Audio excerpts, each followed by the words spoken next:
Video দেখার আগেই শিরোনাম থাম্বনেল দেখে আবার বেশি চেতামিতা গেলে হবে না।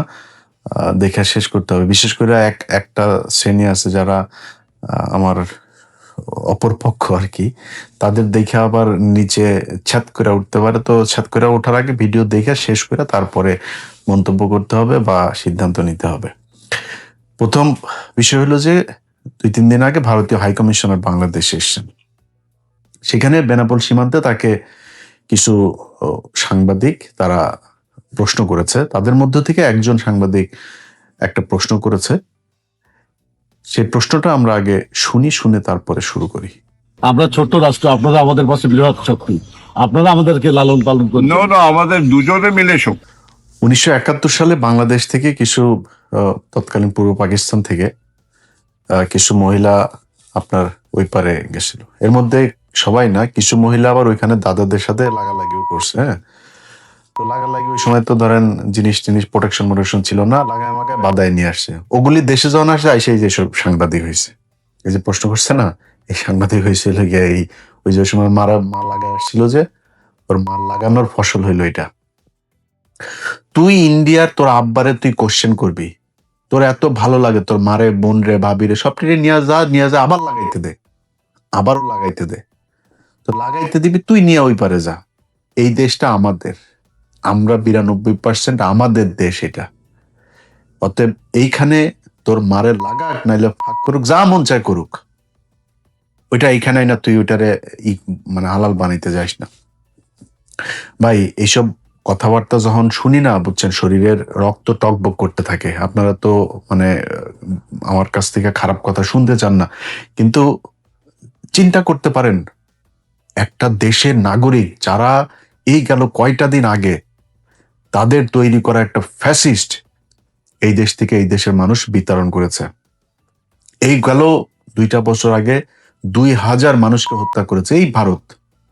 21শে আগস্ট, সরি 25শে ফেব্রুয়ারি, মানে এই দেশের অনেক আলেমকে তারা জঙ্গি সাজায় মারলো। গেল 15টা বছর বাংলাদেশকে তছনছ করে ফেলছে।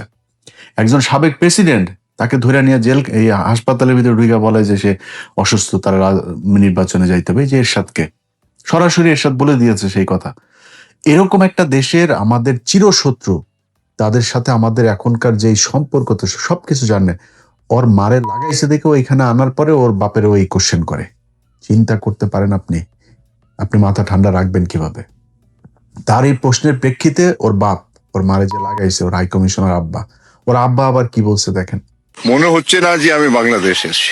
একটা ক্রিকেট টিম যদি মিলেমিশে হয়ে যায় কি কত ভালো হবে। আমাদের যা পপুলেশন আছে 140 কোটি, আর ওতে আমি 20 কোটি অ্যাড করে দিই, তাহলে 160। আমি যা এখানটা করতে চাই ওটা 140 নয়, 60 অ্যাডেড, এখান থেকে 20 অ্যাড করে দিচ্ছি, তাহলে যা হবে একসঙ্গে হবে। বুঝেছো? আলাদা ভাবে আমি ভাবছি না, আমার মনে ওইটা ঢুকছেই না। দেখুন তো, হেঁটে চলে এলাম। সবসময় আমি বলি একই আকাশ, একই বাতাস, একই যন্ত্রণা। তাহলে আমরা মিলে মিশে ভিসার সব বললে আমার সব মাথায় আছে। 2 ডেমোক্রেসি মিলে গেলে একটা ওয়ার্ল্ড পাওয়ার হয়ে যাবে, একটা পুরো ইকোনমিক ওয়ার্ল্ড পাওয়ার হয়ে যাবে।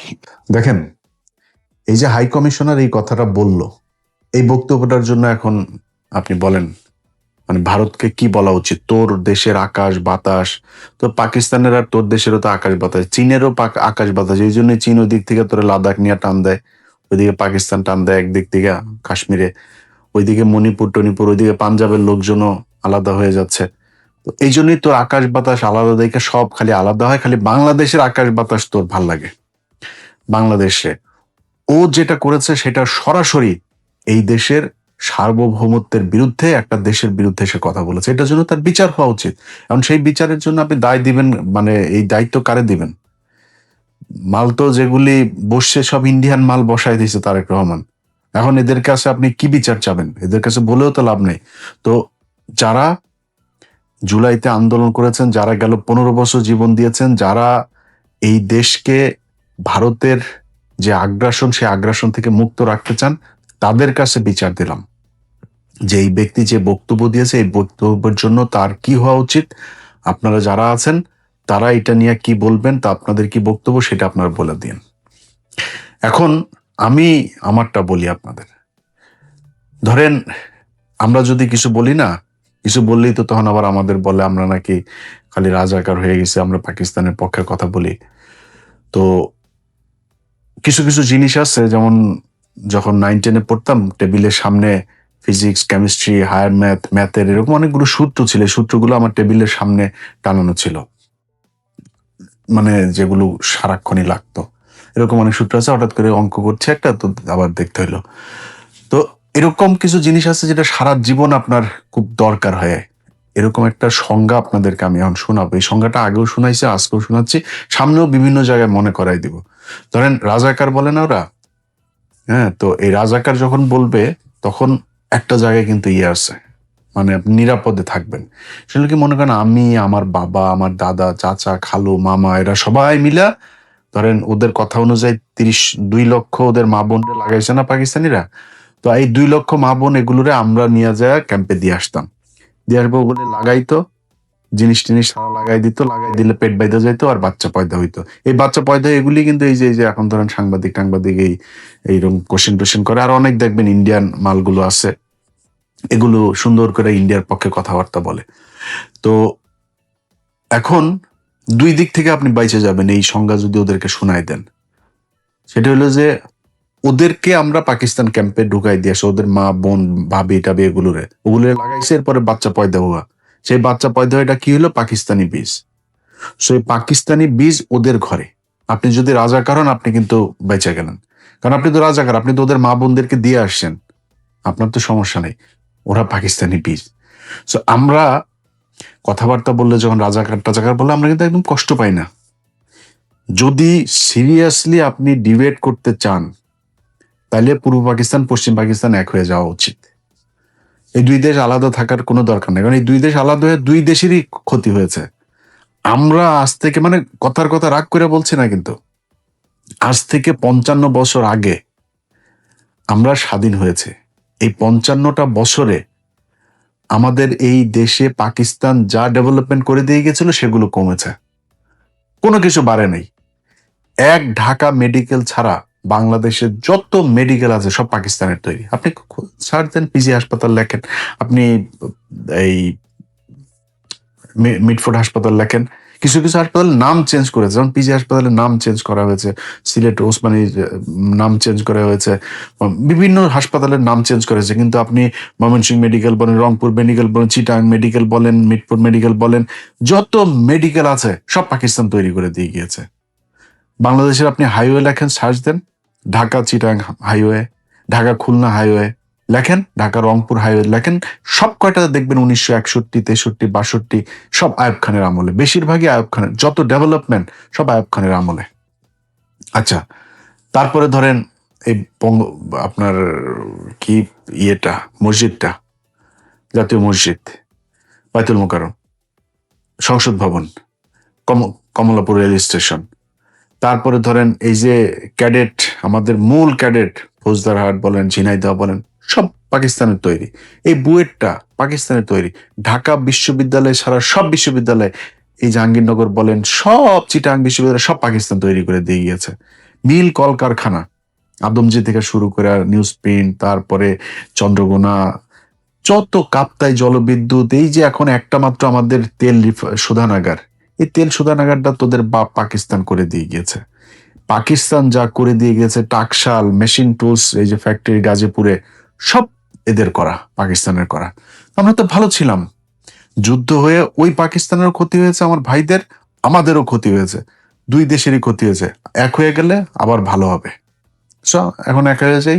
তোরা যদি নাকি ইন্ডিয়ার সাথে এক হইতে চাস, ইন্ডিয়া তোদের খালি তোর মাদেরকে খালি লাগাইছে, লাগায় প্রোডাকশন দিয়ে দিছে, কিন্তু পাকিস্তান এই দেশের যত ডেভেলপমেন্ট আপনি অবাক হয়ে যাবেন। আপনি গুগলে সার্চ দেন, রূপপুর পারমাণবিক বিদ্যুৎ কেন্দ্র কত সালে হয়েছে, গেল 4-5 বছর আগে কাজ শুরু হইলো, এই এখনো পর্যন্ত উৎপাদনে আসতে পারে নাই। 1961 সালে পাকিস্তানি রূপপুর পারমাণবিক বিদ্যুৎ কেন্দ্রের প্রকল্প পাশ করে গিয়েছে। 1961 সালে লেখেন আপনি রূপপুর পারমাণবিক বিদ্যুৎ কেন্দ্র, এরপরে যান ওটা উইকিপিডিয়াতে যান, উইকিপিডিয়াতে যায় তারপর ওইটার ইতিহাসে যান, দেখবেন ওইটার ইতিহাসে কি লেখা আছে। আমার মুখের কথা শোনার দরকার নেই, আপনি উইকিপিডিয়াতে যান। পাকিস্তান সরকার 1961 সালে রূপপুর পারমাণবিক বিদ্যুৎ কেন্দ্রের পরিকল্পনা করে গিয়েছে, আমাদের লোকজনকে বিদেশে পাঠিয়েছিল প্রশিক্ষণের জন্য। আপনি চিন্তা করতে পারেন যে পাকিস্তান সেই 1961 সালে এই পূর্ব পাকিস্তানকে কি বানাতে চেয়েছিল। যুদ্ধ করে দুইটা দেশই সেই 71-এ ভারত পাকিস্তান যুদ্ধে ধ্বংস হয়ে গেছে। আমরা তো ধ্বংস হয়েছে, ধ্বংস হয়ে আমাদের স্বাধীনতা সব শেষ। ওরা স্বাধীনতাটা নিয়ে আসছে, অর্থনৈতিকভাবে ধ্বংস হয়ে গিয়েছে। এই হয়েছে আমাদের বাস্তবতা। এই বাস্তবতা আমরা আবার এক হয়ে গেলে আবার ঠিক হয়ে যাবে, সমস্যা কোথায়? চিকেন নেকটা এই দিক দিয়ে খাইয়ে দিব, তারপর ওইদিকে মণিপুর টনিপুর ওরা সুন্দর হয়ে যাবে, ওদিকে পাঞ্জাব ধরেন এক চান্সে এদিকে স্বাধীন হয়ে যাবে, ওইদিকে লাদাখ মাদাখ অরুণাচল যা আছে চীন আর একটু ধাক্কা দিয়ে নিয়ে নিল, পাকিস্তান আজাদ কাশ্মীর আর জম্মু কাশ্মীর দুইটাই পাকিস্তান নিয়ে নিল, ব্যাস শেষ খেলা। আর ওদের এই যে বিশাল বড় বড় করে না, এদের পূর্ব পশ্চিম বাংলা থেকে অনেক মানুষ পাকিস্তানের সাথে চলে, মমতা দিয়ে এখন আরামসে চলে আসবে আমাদের সাথে, নিয়ে নেই, সমস্যা কোথায়? নিয়ে ওদেরকে পাকিস্তান এখন যেটুকু আছে ওইটুকু বানাই দিয়া পরে আমরা দুই পাকিস্তান মিলা ওদের চারিদিকে একটু ধরি যাতা দিয়া, সমস্যা নেই তো। তো তোমাদের কাছ থেকে আমাদের এইসব কথাবার্তা শোনার জন্য আমরা এত মানুষ এই গেল 15 বছরের জীবন দেয়নি। কথাবার্তা বলতে গেলে খুব হিসাব করে বলতে হবে। পাকিস্তান বললেই ছ্যাঁত করে ওঠার কিছু নাই। আমরা কোনোদিন বলি নাই যে আমরা পাকিস্তানের সাথে এক হইতে চাই, পাকিস্তান আমাদের সাথে আসুক, পাকিস্তান আমাদের বাপ লাগে, আমরা কোনোদিন বলি নাই। পাকিস্তানকে আমাদের দরকার, আমাদের পাকিস্তান দরকার। আমার সাথে আমি মার্কিন যুক্তরাষ্ট্র ইউএসএ কে আমার দরকার, ইউএসএ আমাকে দরকার, আমার ইউএসএ কে দরকার, আমার চীনকে দরকার, টার্কি, যার সাথে আমার একমাত্র শত্রু হলো কি এই পৃথিবীর মধ্যে ভারত। এছাড়া আমার দুনিয়ায় কোনো শত্রু নাই। ব্যাস, কথা একদম পরিষ্কার। এদের পক্ষে যে যারা কথা বলবে তাদের পয়দা হয়েছে, ওর মা বোনরা ছিল ওই পারে 71-এ, আর আরেকটা হইল গিয়া আপনার এই কি বলে এই যে মিডিয়াতে আপনি দেখেন এই মুহূর্তে, বিশেষ করে এই যে সাংবাদিক প্রশ্ন করে, এরকম সাংবাদিক কিন্তু মিডিয়াতে অভাব নেই। এরা গেল 15 বছরে হাসিনার পা চেটেছে, তাদেরকে এখন পর্যন্ত সরানো হয়নি এবং এরা এখন খাপটি মেরে আছে, কিচ্ছু বলে না। আমি একদিন আগে বিডি ক্রিক টাইম, এই বিডি ক্রিক টাইম, সম্ভবত বিডি ক্রিক টাইমে এদের একটা পেজ, ওমা তারা এই জাইমা রহমানের একটা ছবি দিয়েছে। জাইমা রহমান হা করে আসছে, তার মানে দাঁতগুলো খুব বাজে। ভাই আমি হাসি দিলে আমার যদি আপনি 10টা ছবি তোলেন, আমার কোনো জায়গায় খুব বাজে লাগবে, কোনো জায়গায় একটু ভাল লাগবে, কোনো জায়গায় অনেক ভাল লাগবে, কোনো জায়গায় অনেক খারাপ লাগবে। তা আপনি হিসাব করে একটা ছবি ব্যবহার করতে হবে, তাই না? পুরা মুখটা হা করে মানে একটা বিকৃত একটা ছবি দিয়া তারপরে এটা এমনি এমনি, আমি গতকালকে একটা পোস্টও করেছে এটা নিয়ে। এটা এমনি এমনিতেই হয় নাই। এর আগে খালেদা জিয়া যখন ক্ষমতায় ছিল, খালেদা জিয়া পাটা ঘুরিয়ে ঘুরিয়ে হাঁটছিল, এই মুন্নি সাহা সেই ভিডিওটা নিয়ে তার নিউজের মাঝখানে অপ্রাসঙ্গিক ভাবে তার এই পায়ের মুভমেন্টটা সে ওইখানে চালিয়ে দিয়েছে। সেটা নিয়ে আর মানে সমস্যা হয়েছিল পরে। যাই হোক, তো এদেরকে চিহ্নিত করতে হবে। বিএনপি যদি মনে করে যে সব আপনাদের লোক, জীবনে যদি ওদের হাতে সুযোগ আসে তখন বুঝাই দিবে ওরা কাদের লোক। এই যে সাংবাদিক এই প্রশ্ন করেছে তার বিচার হইতে হবে। এই যে ভারতের হাই কমিশনার খনিকের ছেলে, এই খনিকের ছেলে যে এখানে আসছে, এরে আপনার বিচার করতে হবে। এর কাছে কৈফিয়ত চাইতে হবে যে এক আকাশ এক বাতাস